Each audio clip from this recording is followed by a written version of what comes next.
Earlier this month, we brought you The Outlook, presented by Regions Blue Shield of Idaho, with 4 great in-depth conversations with some of the issues that are impacting our economy. Here's our Margaret Carmel with Elaine Clegg, the CEO of Valley Regional Transit. Thanks, Don. I'm here with Elaine Clegg, the CEO of Valley Regional Transit. We're going to be talking about the future of public transit in the Treasure Valley. Thanks so much for coming on our program today. Well, thank you for having me. I'm excited to be here. Great. So we all know Idahoans love to drive. Why do you think more public transit should be part of the Treasure Valley's future?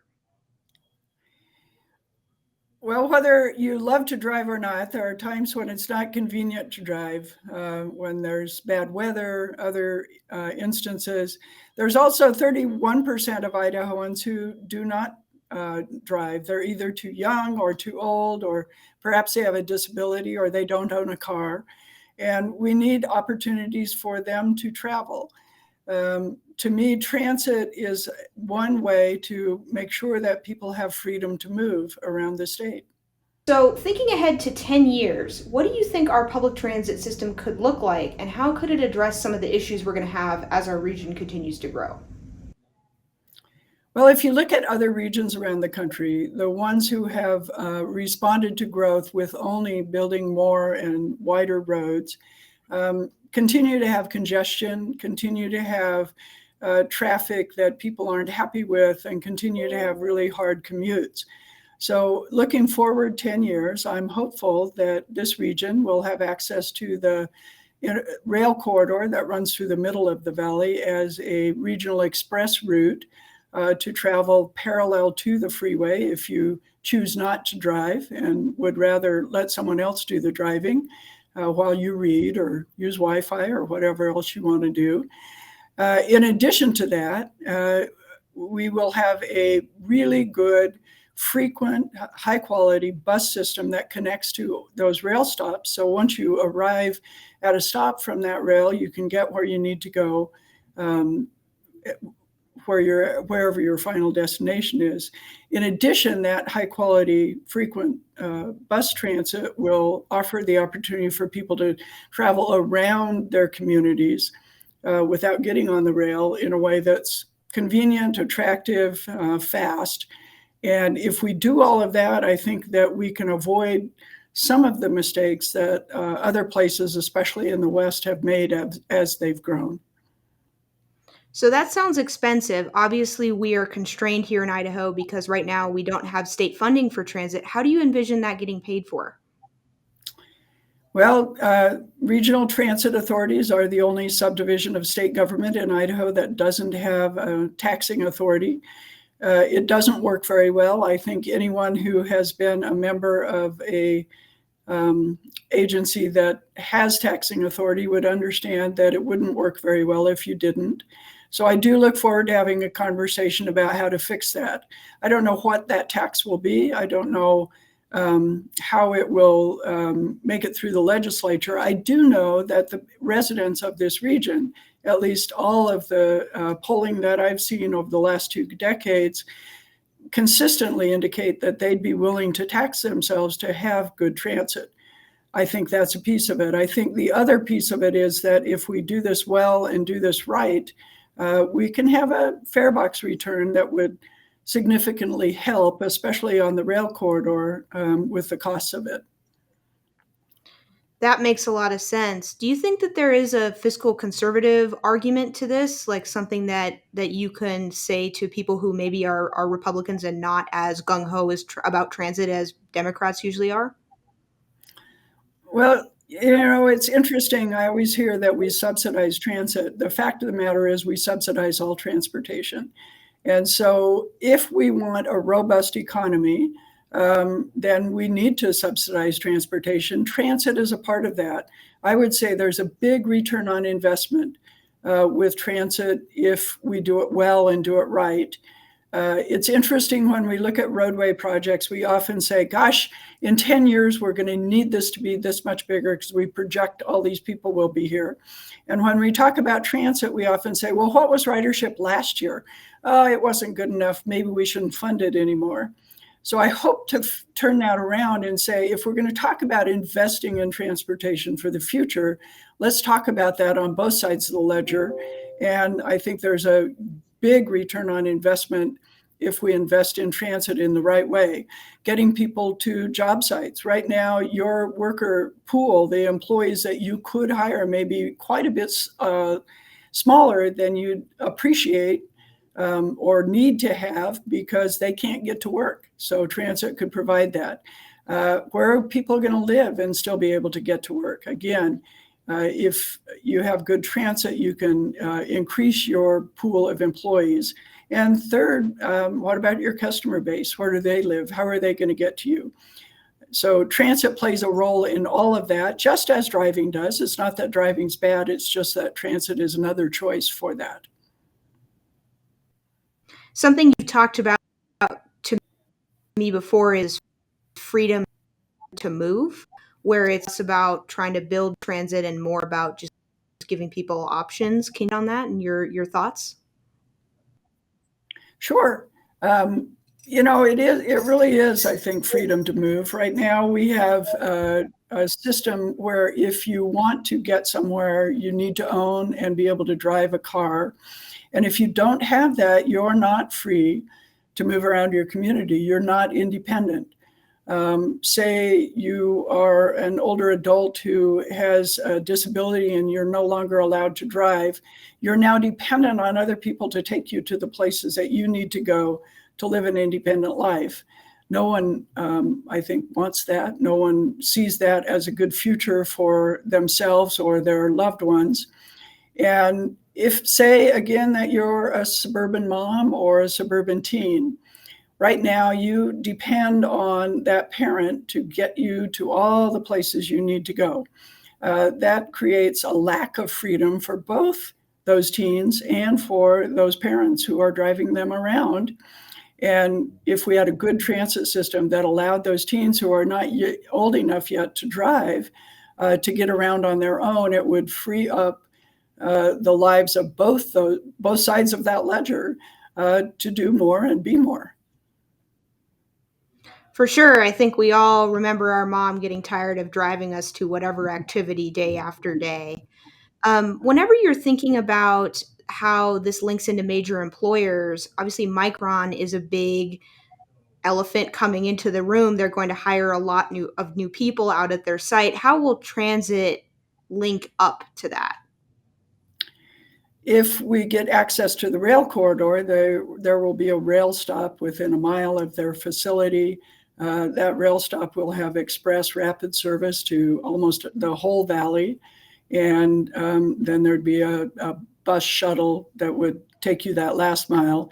In the meantime, we foresee being able to provide good express bus service across the valley to a site like Micron.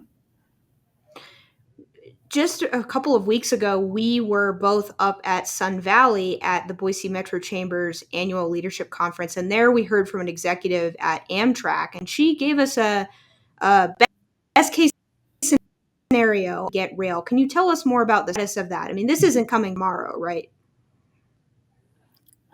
It isn't. However, I did talk to both her and a former Amtrak employee after the speech that she gave. And in that, she indicated that it would be 10 or 15 years before we'd be able to use the rail corridor. She was talking about the long distance piece of it, and there is quite a bit more track and quite a bit more infrastructure that will need to be addressed before we can go all the way from Portland, say, to Las Vegas. However, shorter pieces of that, especially the 17 miles within the valley, could be addressed sooner. And the numbers I heard, both from the other former Amtrak employee I talked to and one that I heard a couple of months ago talk about it, was between 5 and 7 years instead of 10 to 15. So pieces of it could happen sooner. Long term, just like any transportation project, is going to take a while to get all of the parts in place. But that doesn't mean that we can't start tomorrow with some of the smaller bits. Recently, your agency rolled out a new plan, the Better Bus Initiative, to reformat the network and make some changes. Can you talk to us about that? Sure. Right now we do have a bit of a funding shortfall. Inflation has hit our industry just as it has almost every other industry. Buses are more expensive, maintenance more expensive, drivers, operators' pay is more expensive. Compressed natural gas, which most of our buses run on, has gone up 61% in the last couple of years. Given all of that, if we have the same funding next year as what we have this year, we'll only be able to provide fewer hours of service. So we have a scenario out that shows what kind of service we could offer with those fewer hours and the same funding. But we also, at the behest of our funding partners, cities and counties, produce two scenarios that show what we might do with the same service hours and more funding. And rather than stick with the system that we have today, which is not a bad system by any means, but isn't really moving forward in building frequency and building a better bus system, we took those same hours and focused them on a concentrated network, core network, especially in Ada County, that moves people faster, more connectedly, and more frequently. We also offered a scenario that did some of that and offered some on-demand or dial a ride, web ride kind of service in parts of the county that otherwise would lose service in this scenario. So we're gathering input on that. Neither of those two scenarios is likely to go forward exactly as is. Once we get that input, we will work with our funding partners and work with the public to develop what will be the final service plan that will roll out in the fall. But regardless, my hope is, especially if we can maintain the service hours, that this is a plan that begins to build toward higher ridership, better, more frequent bus service that attracts more people than what we have today. Well, it'll be interesting to see what happens. Do you know about when we're going to know once we get a new bus network or not? Well, the survey that we're running right now will be out for about a month. We'll have a public hearing in the Boise side at the Boise City Council to consider how much funding they would like to contribute in the beginning of June. Our local partners' budgets will be set in June and July, and we should know by the August board meeting of the Valley Regional Transit Board what the final scenario will be.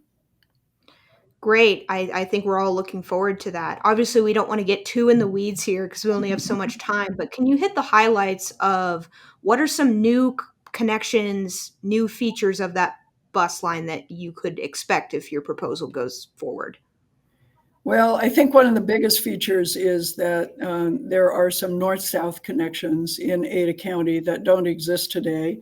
And those connections, whether we get the more frequent routes or not, allow people to move in different directions more easily. So, for instance, instead of having to go all the way downtown to Main Street Station and then back out to Emerald or the Mall or Orchard or Overland, you would be able to take a route from 36th and State Street that would travel north and south toward Fairview, toward Emerald, toward Overland, or the same on Glenwood and Cole. I think that connected network style will begin to move us in a direction that will allow people to get to the places that they really need to get to more quickly overall on the network. Something that you guys have talked about is how you're often making choices between buses going more places or buses running more frequently. Can you talk about that tension? Sure. So imagine that your car only started every hour. You had 1 minute every hour to go start your car. And wherever you needed to go, you had to make sure that you caught that hour or you missed it. Not very convenient, right? And that's why a lot of our bus system is like that. Now imagine that you got a new software upgrade and now your car can start every 30 minutes. Wow, that's quite a bit better. Still not great, but certainly a lot more convenient. Now, just imagine that the next super software upgrade allowed you to start that car every 15 minutes. And then suddenly you have the freedom to get where you need to go in a timely manner. So frequency really is an important feature of a good transit network. And right now we have 2 routes that have that 15-minute frequency of about 6 hours a day. In this new scenario, one of them, we have a 3rd route that has that, and we have 4 more routes that have 30-minute service all day long, where today they have only a few hours of 30-minute service and the rest of the day is 60 minutes. So we think that that frequency could be a real benefit to many of our riders. On the other hand, right now, more people have access to the system because those infrequent buses run more places than they would in the scenario that we've produced.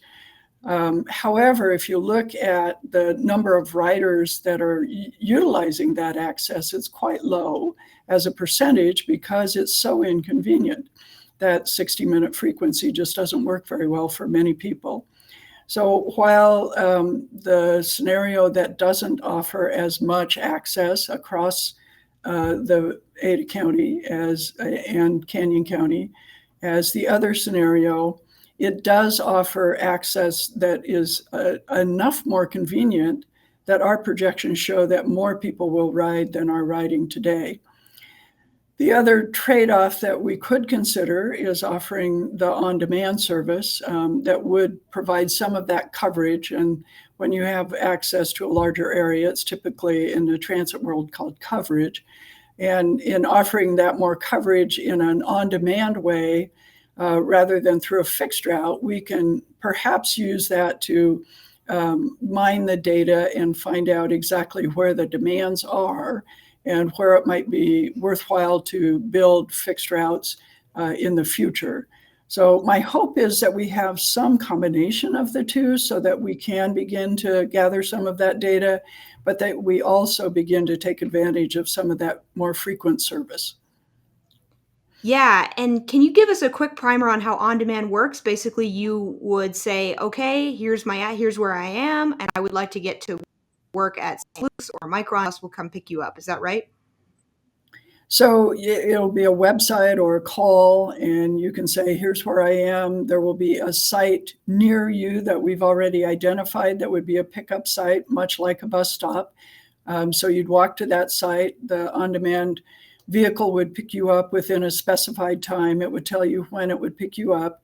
We'll also likely, if we move that direction in Ada County, have a few designated sites that are the farthest ones it would take you to, say, for instance, Main Street Station or Town Square Mall, and or it could drop you at a connection to one of those more frequent routes. So at that point, it would be up to you. What's the quickest, best way to get to your final destination? Is it to go to one of the big transfer stations, or is it to just get to one of the frequent routes? Okay, that makes sense. So here, last question. I don't know if I've ever asked you this before, but what made you fall in love with transit? What got you so fired up about this? Oh, wow. Good question. I lived in Denver as a child for about 6 years. My mother did not drive at that point. And so we were out kind of in the suburbs. It's now not at all in the suburbs if you look at Denver today, but in that time it was. But there was good bus service out there. And we rode the bus all over town. And I really learned the kind of freedom that that bus could offer you, even in a place where you had a parent who couldn't drive you because she didn't drive at that point. She went with us, certainly, on most of those rides. But that really cemented for me how wonderful the bus could be in providing access and providing freedom. When I first moved back to Boise, my grandparents lived downtown. We lived up on the bench. I could get to their house by bus. I also rode a bike a lot, but those were my 2 main ways of getting around town, were bus and bike. I did that even at the time that I started at Boise State. I still lived up on the bench. and just have always enjoyed both the ability to travel without having to be the driver, letting someone else be the driver, but also the ability for more people to travel who might not otherwise be able to. Well, that's our time. I really appreciate you joining us today. This has been a really great conversation, and I hope to see you soon. Thank you. I really appreciate being here.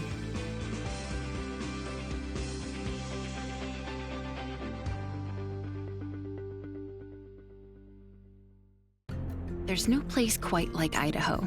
That's why Regents Blue Shield of Idaho is constantly reimagining the healthcare experience, tailoring it to fit the needs of local families and businesses. Rooted here since 1946, we're shaping the future with cutting-edge digital solutions, Idaho-based customer service, and unparalleled access to top doctors. That's the Regents difference you can count on. We get you because we are you.